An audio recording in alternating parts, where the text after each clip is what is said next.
नमस्कार दर्शक महानुभावहरू, अहिले हामी मोरङको बेलबारी वार्ड नम्बर 9 मा छौँ। यहाँ तपाईँले देखिराख्नु भएको छ अस्ट्रेलियन बोयर जातको पाठी खरिद गरौँ र 2 गुणा नाफा कमाऊ भनेर यहाँ बोर्डमा लेखिरहेको छ। यहाँ विशेष गरेर यो बाख्रा पालन एकदमै व्यावसायिक रूपमा बाख्रा पालन गरिएको छ। विस्तृत रूपमा करिब 10 बिघाको जमिनमा, तर 3 बिघा जति जमिन मात्रै प्रयोगमा आएको छ भनेर उहाँले भन्नुभएको थियो अघि भर्खरै। उहाँसँग हामीले कुराकानी गरिसकेका छौँ र उहाँ प्राविधिक जो सम्पूर्ण यो बाख्राहरूलाई चाहिँ उहाँले प्राविधिक रूपमा हेरिराख्नु भएको छ। महेश हुमा गाईज्यूसँग कुराकानी यो तपाईँले हेर्नुहोला। हेरेर पक्कै पनि तपाईँले धेरै कुरा सिक्नुहुनेछ र व्यावसायिक यदि बन्न चाहनुहुन्छ भने पनि तपाईँलाई धेरै हिन्ट्सहरू, तपाईँलाई आइडियाहरू आउनेछ र धेरै कुरा सिक्न सक्नुहुन्छ। यो भिडियो हेरेर कृपया गरी पुरै भिडियो हेर्नुहोला। सक्नुहुन्छ भने सेयर गर्नुहोला। नेपाल जस्तो एकदमै धेरै युवा बेरोजगार भएको देश र धेरै सम्भावना पनि बोकेको क्षेत्रहरू यहाँ छन् र ती कुराहरूलाई सदुपयोग गरेर नेपाल पनि हामी आफैमा पनि आत्मनिर्भर बन्न सक्छौँ। नेपालमा वर्षेनी अरबौँ रुपियाँको मासुहरू भित्राउनु पर्ने हुन्छ। यदि हामीले आफैले यो व्यवसायहरू गरेर यदि त्यो मासुमा पनि हामी आत्मनिर्भर बन्न सक्यौँ भने देशको लागि एउटा ठुलो सहयोग अथवा देशको लागि एउटा गौरवको विषय बन्नेछ। एकजना है त्यो सञ्जीव सरलाई भन न के भएको हेरिदिनु भनेर। एकजना मान्छेले तपाईँको 30वटा खान बाख्रा मजाले भन्छ। एकजना यो बाख्रालाई चाहिँ चर्न जरुरत हुन्छ कि कस्तो हो? चर्न त पाए ठाउँ भए त सबै बाख्रालाई जरुरत चरेको राम्रो कि अलिक मासुको लागि त नचरेको राम्रो होइन? सामान्य अब यिनीहरूलाई हामी एक्सर्साइज त दिनमा 2 घन्टा एक्सर्साइज गरौँ। अहिले सबै बिहाउने छन् कि बोयरहरू, त्यो भएर धेरै एक्सर्साइज गऱ्यो भने बच्चा छिटो जन्मिन्छ। ओभर एक्सर्साइज भयो भने नि यहाँ पनि तल आएर खानु पऱ्यो, माथि गएर बस्नु पऱ्यो। तल माथि दिनमा 15-20 चोटि गर्दाखेरि त्यही एक्सर्साइज भइहाल्छ। अरू जस्तै अब नर्सरीको बाख्राहरूलाई अब बिहान 2 घन्टा तपाईँले छोडिन्छ, त्यहीँ घुम्छन्, वरिपरि खेल्छन् बच्चासँगै, त्यही एक्सर्साइज भइहाल्छ। यहाँको बाख्राहरू तपाईँको दिनमा लगभग हाम्रो कति क्षेत्रफल यो अहिले हामीले युज गरेका छौँ? यो टोटल जमिन चाहिँ हाम्रो यहाँ 48-50 बिघा छ। बाख्राले चाहिँ युज गरेको अब यो टोटल कम्पाउन्ड 10 बिघाको छ। यो टोटल कम्पाउन्ड बाख्रालाई सबै युज भएको छैन। अब हामीले 3-4 बिघा जस्तो चाहिँ युज छ, 4-5 बिघा जस्तो। भनेपछि हामीले 20वटा बाख्रा पाल्दाखेरि कतिको एरिया क्षेत्रफल? 20वटा बाख्रालाई तपाईँले 28 बाई 50 को खोर बनाउनुहोस् होइन। 28 बाई 50 को डे खोर, 28 बाई 50 को नाइट खोर, त्यो बनाउनु भयो भने लगभग तपाईँलाई 3 कट्ठा त लाग्यो त्यहाँ होइन। 3 कट्ठा 4 कट्ठा खोर एरिया राख्नुहोस् होइन। अब 1 बिघामा 80वटा 100वटा बाख्रा पाल्न सकियो। घाँस खेतीको लागि अब तपाईँले कति लाउनु पऱ्यो भने कसरी फाल्टे तपाईँको त्यो प्लान अनुसार। जस्तै तपाईँ खसी उत्पादन गर्ने हो भने घाँस अलिक बढी चाहिन्छ। ब्रिडिङ फार्म हो भने घाँस कम भयो भने जस्तै हाम्रो पाठाहरूले त अब यो 4-5 महिनाभन्दा माथि पाठा यहाँ बस्दैन। 5 महिनासम्म, 3 महिनासम्म, 4 महिना दुधै खाइहाल्छन्। 2 महिना अब पाल्नु पर्ने त 2 महिना अलिक घाँस खाएर खसीको लागि पनि हो हाम्रो। अब त्यस्तो चाहिँ हो भनेदेखि तपाईँको घाँस हजुर घाँस ज्यादा चाहियो। त्यो त नजाने गरी गर्नु पऱ्यो नि त। खसी चाहिँ तपाईँको 80 केजी चाहिँ लाग्छ। एक वर्षमा यसको बोसोपन कस्तो हुन्छ? अनि यसको चाहिँ बोसोको मात्रा एकदमै धेरै न्यून। विश्वमा कम बोसो भएको बाख्रा भनेर बोएर चिनिन्छ शारीरिक ओजनको अनुपातमा। बोसै नहुने भने त हुँदैन। जस्तै हाम्रो चाहिँ 24 किलो मासु एउटा खसीको चाहिँ 20 किलो मासु भयो भने त्यहाँ 4 किलो त बोसै भइरहेको होइन। लगभग 1/3 त पऱ्यो नि, 1/4 पऱ्यो। तर अब चाहिँ तपाईँ 80 केजीको खसीको चाहिँ 1/4 पऱ्यो भने त्यहाँ 20 किलो बोसो बोस त्यति चाहिँ बोसो हुँदैन क्या, 5-7 किलो हुन्छ। धेरै थोरै भयो नि त त्यो। हो त्यो भएर नि कम प्रोपोर्सनेटमा कम हुन्छ, कम भयो। अब मासुको बजार के छ यसको भन्दाखेरि चाहिँ जस्तै अहिले ब्रिडिङ टाइम छ यतिखेर नेपालमा। तपाईँको अब हामीसँग पोहोरको साल लगभग 200 जस्तो बाख्रा जन्मिएको थियो होला। हाम्रो डिमान्ड 300 मा पुग्थ्यो, हामीले दिन सकेन। अब यसपालि पोहोरको डिमान्ड बाँकी भएको 50 जना मान्छे ग्राहक बाँकी नै हुनुहुन्छ। पोहोर दिउँला भनेर भनेको थियो, उहाँहरूले यहाँ पालै पुगेन। उहाँ 50 जना चाहिँ बाँकी नै हुनुहुन्छ। अब नयाँ अहिले त्यस्तै पाठापाठी होला 60-70वटा जति होला साना ठुला गरेर। अब त्यो उताका 50 यता 120 भइसक्यो। अब फेरि डिमान्ड छ 250 को। फेरि डिमान्ड आइसक्यो। फेरि डिमान्ड 250 को छ। अब पाठा जम्मा टोटल यताउता गरेर अहिलेलाई होला तपाईँको 100 जति होला यो लटमा। अब फेरि 50-60 पाठा पुगेन। यो चाहिँ के छ भन्दाखेरि यो चाहिँ अहिले हाई डिमान्ड छ सबैलाई बोयरमा आकर्षण छ बोयरबाट नाफा पनि भएको छ होइन त्यो भएको कारणले त्यसको लागि के छ भने ब्रिड चाहियो बोका चाहियो बिउको बोका चाहियो बिउको पाठी चाहियो त्यो भएर धेरै जस्तो तपाईँलाई चाहियो तपाईँलाई पनि त मैले बिउको दिनु पऱ्यो खसी पारेर ठिक्क पारेको चाहिँ बोका लड दिएर त काम भएन होइन बैलाको जाने पाठी दिएर त तपाईँलाई काम भएन होइन त्यो जुन बिउको लागि सर्टिफाई भएर एप्रुभ भएको पाठा हुन्छ त्यो हामीले तपाईँलाई दिने हो अब त्यो भनेको वर्षमा टोटल पाठापाठी मध्ये 90% चाहिँ बिउको लागि सिलेक्सन हुने हुन् 10% चाहिँ हरेक वर्ष छाँटिँदै जान्छन् 10% चाहिँ कोही अलिक शारीरिक अशक्त नहुने हुन्छन् कसैको अन्डाहरूमा खराबी हुन्छ त्यो चाहिँ हामीले सबै कुराहरू यहाँबाट वाच गरेर आउँछ किनभने हामीसँग जन्मिन्छ म आफै प्राविधिक पनि छु होइन हजुर डाक्टर हो म पशु प्राविधिक हो मेरो लगभग 5-6 वर्ष भयो बाख्रा पालनमा चाहिँ यसरी कन्टिन्यू भिज्दै आएको अनि अर्कैजना जेटिए भाइ भर्खर पढेको भाइ पनि छ त्यो हुन्छ र अब यो मासुको बजारमा चाहिँ के छ भन्दाखेरि हामीले जस्तै खसीको मासु 700 रुपियाँ प्रति केजीको दरले बिक्री गरिरहेको होला होइन बजारमा हामीले त्यसरी पाउँछौँ होइन अब बोयरको चाहिँ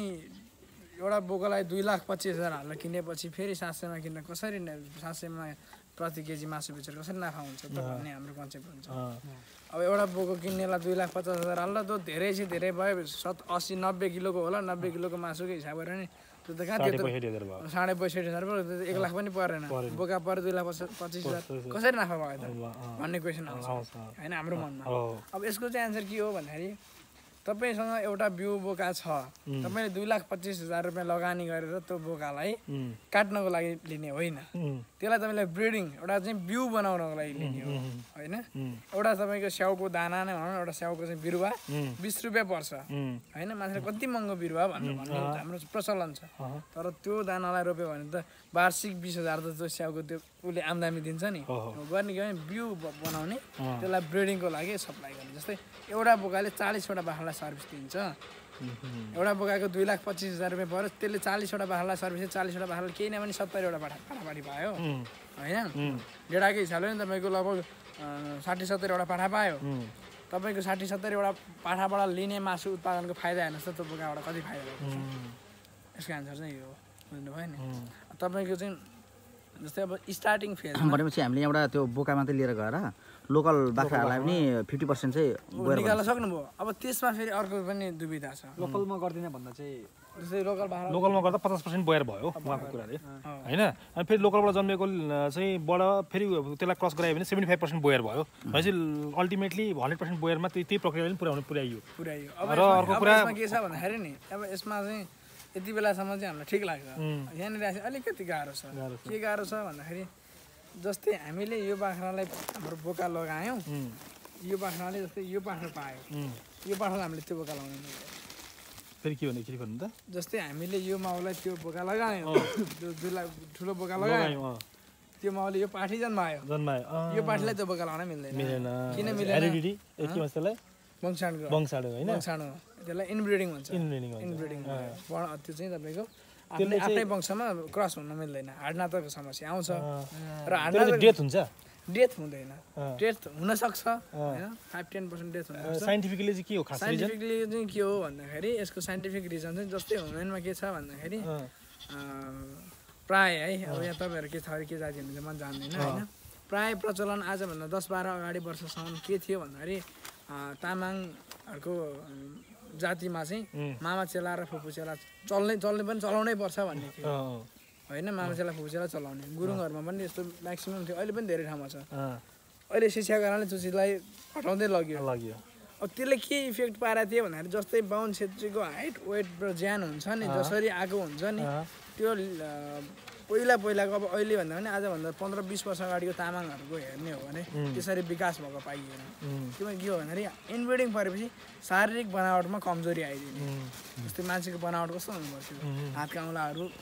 लाम्चा खालका तर तिर्चे खालका भइदिने हो मान्छेको नाक कस्तो खालको हुनुपर्छ त्योभन्दा अलग भइदिने कानहरू अलग साइजको निक्लिने हाइट नबढिदिने दिमाग कम युज हुने दिमाग नचल्ने हो कुरा नबुझ्ने त्यो मान्छेको हेबिटमा पऱ्यो नि हो पशुमा पनि ठ्याक्कै त्यो देखिन्छ इनब्रिडिङमा जस्तै तपाईँको पाठा जन्मियो लाटो जन्मिने लाटो खान्छ घाँस पनि खान्छ दाना नि खान्छ बढ्दै नबढ्ने 6 महिना पाल्नु तपाईँलाई मैले रोकेँ भनेपछि हामीले एउटा बोयर बिउ लग्यो भनेदेखि 50% बोयर गर्न सकियो 75% प्रक्रियामा पुग्न सकिएन भनेपछि अरू दुईटा लग्यो भने चाहिँ 75% मा पुग्न सकियो अब 75 बाट फेरि माथि जान सकिएन अब गर्ने के त अब हरेक जोडी बोका 2,25,000 बोका किन्न सक्दैन लाग्दैन अब गर्ने के अब त्यसको पनि सोलुसन छ के त्यसको सोलुसन के छ भन्दाखेरि जस्तै तपाईले एकै जोडी 2,25,000 लगानी गर्न सक्नुहुन्छ भने तपाईसँग लगानी छ भनेदेखि 100% को बोका लगानी छ भने तपाईले लोकलमा मात्रै क्रस नगराउनुहोस् अब आखिर लोकलमा क्रस लोकल बाख्रा पाल्दाखेरि धेरै नाफा छैन क्या एकदमै नाफा छैन लोकल बाख्रामा हेर्नु हामीसँग 62 वटा लोकल बाख्रा थियो यो खोरमा यो त जमुना बारी छ 24 वटा छ यो ग्रुप हैन लोकल बाख्रा अहिले सायद पछाडी चर्न गयो होला नि त्यहाँ कम्पाउन्डमा 62 वटा लोकल बाख्रा थियो अहिले त्यो मध्ये मैले बेच्दिएर 19 वटा छ फाइदा भएछ किन बेच्नु अब त्यसमा के फाइदा छैन भन्दाखेरि लोकलमा चाहिँ जस्तै लोकल बाख्राले 50 जन्म आयो हो 50 को पाठो हामीले ब्रिडिङकै लागि बेच्यौँ भने पनि 1500 रुपियाँ किलो बोका 1200 रुपियाँ किलो पाठी एभरेजमा 1000 रुपियाँ ल्याउँ न 20 किलो हो भने तपाईँको 22-23 हजार रुपियाँ आयो 22-23 हजार आयो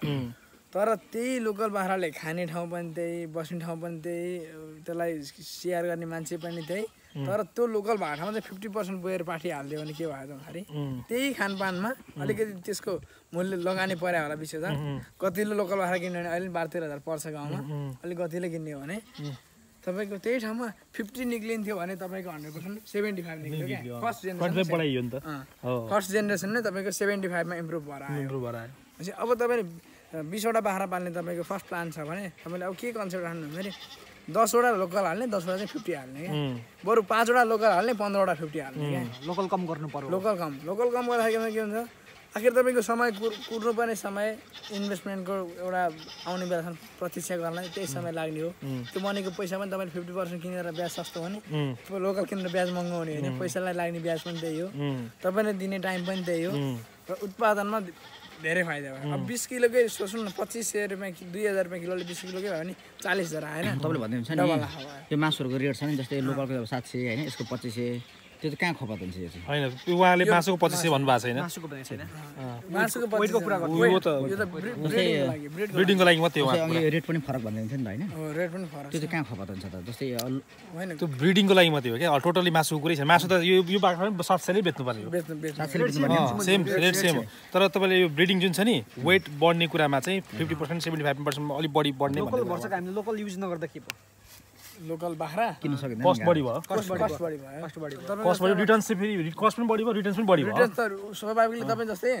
कस्ट बढी भयो रिटर्न्स पनि ज्यादा भयो अहिले तपाईँलाई म भनिदिन्छु कि तपाईँहरू अब कति समयपछिको प्लानिङ हुनुहुन्छ मलाई थाहा छैन सम्भवतः जहाँसम्म मलाई लाग्छ तपाईँहरू चाहिँ राम्रो छ भने गरिहाल्ने नि त भन्ने प्लानिङ हुनुहुन्छ किन त्यति भएपछि मान्छे यहाँ आइपुग्ने हो होइन मैले चाहिँ देख्दाखेरि के भन्छु भने लगभग नेपालमा जति पनि बोयर पाल्ने साथीहरू हुनुहुन्छ होइन प्रायः कमै हुनुहुन्छ होला चिन्जानमा हामी कनेक्सनमा नबस्ने म सबैजनासँग चाहिँ मिलेर अगाडि बढ्ने प्लानिङमा छु होइन हाम्रो लास्ट इयर हामीले पाठापाठीहरू बेच्दाखेरि चाहिँ हाम्रो रेट सस्तो भयो थियो हामीले 1.5 लाख रुपियाँ जुन अहिले 2,25,000 पर्ने पाएको छ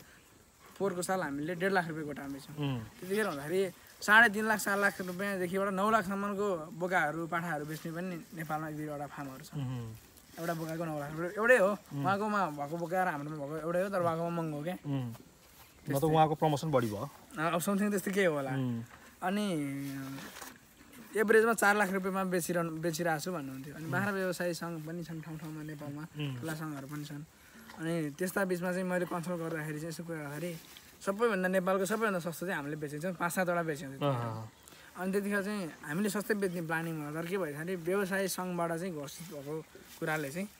एभरेजमा यसरी बेचौँ न त किन अब साना किसान हो 2-3टा प्रोडक्सन गर्ने जसरी बेच्छन् तर अलिक लार्ज स्केलमा बोयर उत्पादन गर्ने मान्छेहरूले यसरी बेच्नुपर्छ कोअपरेसन गरेर हामीले यो बाख्रा पालनको लागि तपाईँले तालिम पनि दिनुहुन्छ के छ होइन म यस्तो छ सर म पैसा लिएर तालिम दिन्न यता बसेर अब हिजो यो हेरौँ होइन टाइम पनि तपाईँलाई एउटा क्वेसन मलाई अरू जातिको खास बाख्रा किन्नु पाल्नु समस्या भयो कि समस्या कहाँनिर आउँछ भनेदेखि नि पशुपालनमा समस्या कहाँनिर जुन रोग लाग्छ नि र त्यसबाट आउने समस्याहरू चाहिँ मेन समस्या हुन्छ कि होइन त्यो चाहिँ म तपाईँलाई बुझाइदिन्छु के छ भन्दाखेरि यो के भन्छ नि नेपाली चासोको भन्दा काठको फुटो भने हामीले के गर्नु मर गर्न सक्दैनौँ नि यो चिज पनि त्यही हो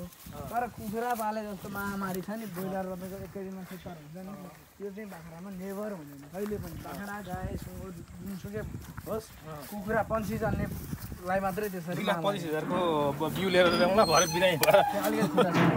यसो पानीमा नि त्यहाँ औषधि हालेको पानी छ कि सोले यसो डुबाएर यो फार्मभित्र छिर्नको लागि चाहिँ यो औषधि भएको पानीमा होइन खुट्टा यस्तै अन्य विभिन्न विषयवस्तु लिएर यहाँको बिचमा हामी आउने नै छौँ रोचक प्रसङ्गहरू लिएर र यो से नेपाललाई सब्सक्राइब एन्ड सेयर गर्न नबिर्सिनुहोला हस्त नमस्कार।